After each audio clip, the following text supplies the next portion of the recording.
She suggests it might have been. Turchi's a former FBI Deputy Assistant Director of Counterterrorism, and he joins us tonight. Terry, thanks a lot for coming on. So, thank you, Tugger. You're suggesting that this might actually have hurt the country. How? Well, absolutely. I think, in fact, I've talked to a number of former agents today, yesterday, after the hearings, and I think we're pretty sure and feel pretty confident that we should be saying right now that we're probably going through one of the most dangerous times in our country's history, because we feel that what came out of this and what came out of those hearings definitely confirmed our worst fears from 2 years ago.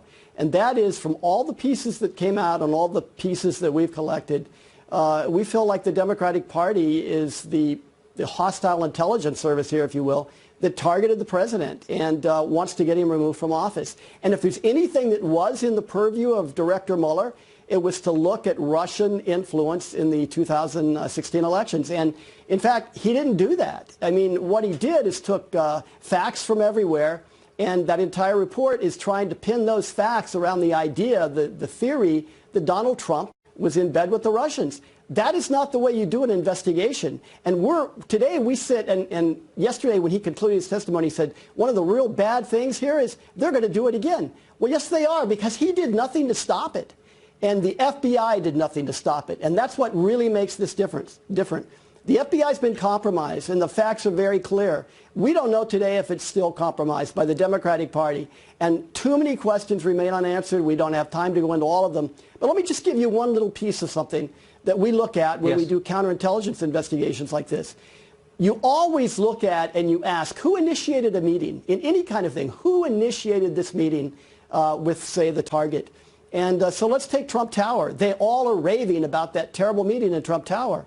That meeting was initiated by Natalia Veselnitskaya. She is the one who called Donald Trump Jr., not the other way around. That's correct. Before she did that, what did she do? She met with Fusion GPS, that Bob Mueller has no idea who they are.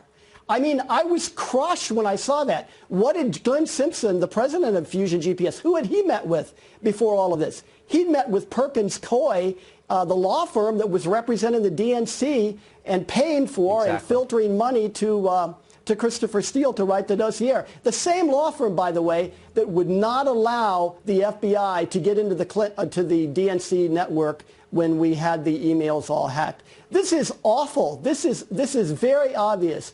And I think you'd be hard-pressed to find an experienced FBI counterintelligence agent who really knows what they're talking about. I worked Russian counterintelligence for 20 years. So did many of the people I've talked to.